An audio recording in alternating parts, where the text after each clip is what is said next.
Assalamualaikum warahmatullahi wabarakatuh. Alhamdulillah bertemu lagi dengan saya di channel Santri Santuy yang akan menemani waktu gabut kalian sambil belajar. Di video kali ini saya akan membahas bab 8 bagian 2, yaitu tentang khobar dan pembagian-pembagiannya. Namun sebelum dimulai, seperti biasa silakan cari posisi yang tenang, yang santai, ambil kopinya, cemilannya, kondisikan tempat duduknya. Disarankan pakai earphone atau headset.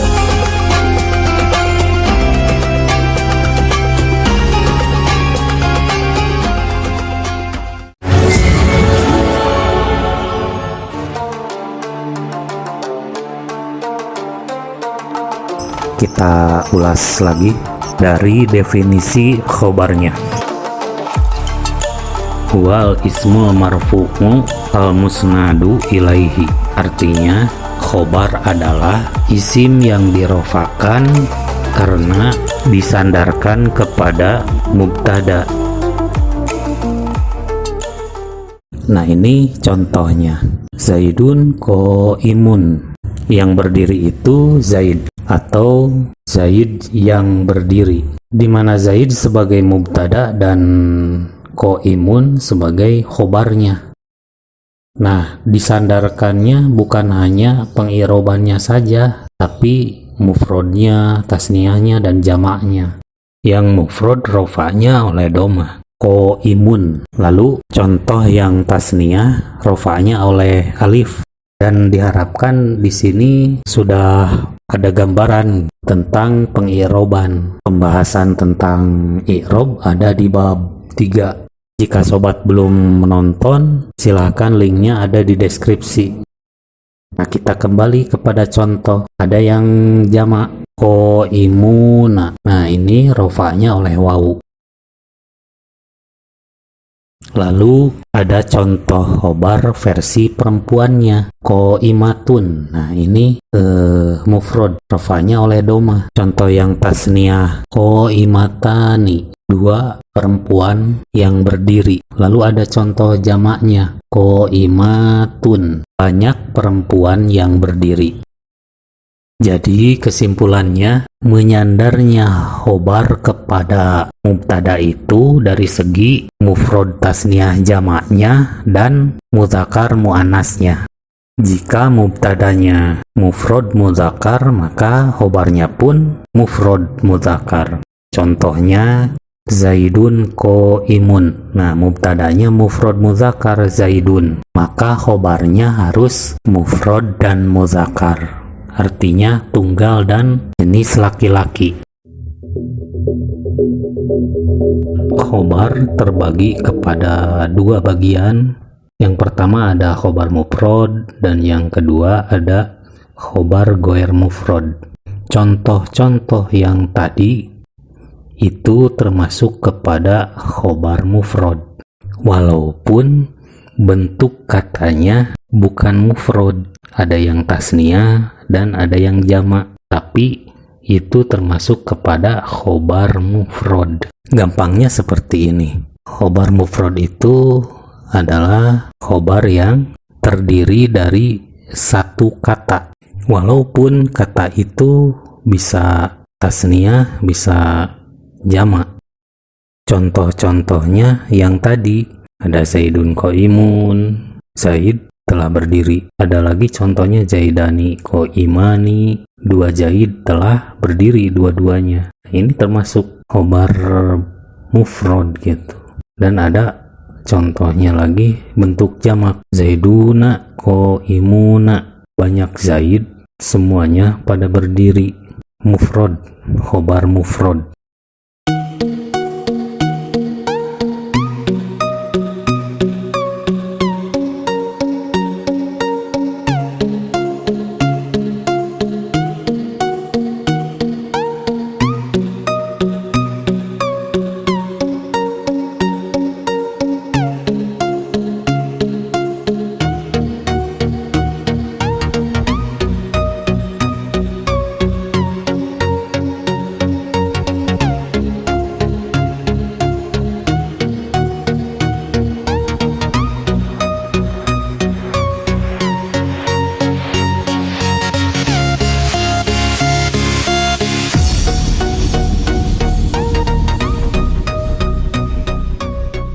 Lalu bagian yang kedua ada khobar goer mufrad. Nah, khobar goer mufrad itu khobar yang tidak tunggal gitu. Jadi si khobarnya ini dibentuk dari kalam. Ada kalam yang bentuknya isim-isim atau mubtada khobar, atau kalam dari bentukan fi'il isim atau istilahnya fi'il fa'il. Dan diistilahkan oleh ilmu nahwu ini dengan jumlah. Pengertian jumlah di sini bukan bilangan, tapi pengertian bentukan kalam. Jumlah di sini artinya jumlah sama dengan bentukan kalam, baik itu bentukan kalam isim dan isim atau istilah nahwunya mubtada khobar, atau bentukan kalam fi'il dan isim, istilah nahwunya fi'il fa'il. Contoh khobar goer mufrad, bentukan kalam isim dan isim. Jadi ini khobar bentukan dari mubtada khobar. Contohnya nih, Zaidun jariyatuhu zahibatun. Zaid sebagai mubtadanya, jariyatuhu zahibatun sebagai khobar goer mufradnya, di mana jariyatuhu zahibatun itu merupakan jumlah ismiyah atau mubtada khobar. Jadi bentukan kalam mubtada khobar dijadikan khobar gitu. Ada lagi khobar goer mufrad jumlah fi'liyah, di mana bentukan kalam fi'il fa'il dijadikan khobar. Zaidun koma abuhu. Zaid sebagai mubtadanya, koma abuhu sebagai khobar goer mufradnya. Nah, koma fi'il, abuhu fa'ilnya. Jadi bentukan kalam fi'il fa'il dijadikan khobar. Nah, dinamakanlah khobar goer mufrad dari jumlah fi'il fa'il atau jumlah fi'liyah. Yang selanjutnya ada khobar dari syibhul jumlah atau yang menyerupai kepada jumlah. Bahasa santrinya khobar dari syibh jumlah, di mana syibhul jumlah ini ada dua. Satu dzaraf dan yang kedua jar majrur. Dzaraf artinya ruang, waktu, atau ruang tempat. Nah, di sini contohnya ruang tempat. Contoh yang dzaraf khobar syibh jumlah dzaraf. Zaidun indaka. Zaid sebagai mubtadanya, indaka itu dzaraf, di mana indaka ini artinya di samping.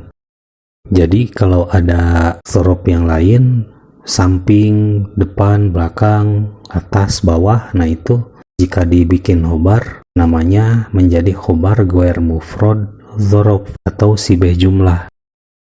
Yang terakhir ada khobar goer mufrad dari syibh jumlah jar majrur. Di sini yaitu ketika ada sebuah isim atau kata benda yang dimasuki oleh salah satu huruful jar atau salah satu haraf jar. Contohnya Zaidun fiddari. Pokoknya ketika ada isim atau kata benda yang dimasuki oleh salah satu haraf jar lalu dibikin khobar, nah namanya itu khobar goer mufrad syibhul jumlah atau yang menyerupai kepada bentukan kalam. Kita ubah nih contohnya dari jar majrur. Zaidun minal masjidi. Zaid dari masjid. Nah, ini pun khobarnya minal masjidi ini jar majrur atau menjadi khobar goer mufrad. Sekian dulu video dari saya, semoga ada manfaatnya. Jika kalian suka dengan video ini, silahkan klik like, dan jika tidak suka, silahkan klik unlike. Jangan lupa di subscribe agar tidak ketinggalan video-video unik lainnya. Terima kasih telah mensubscribe.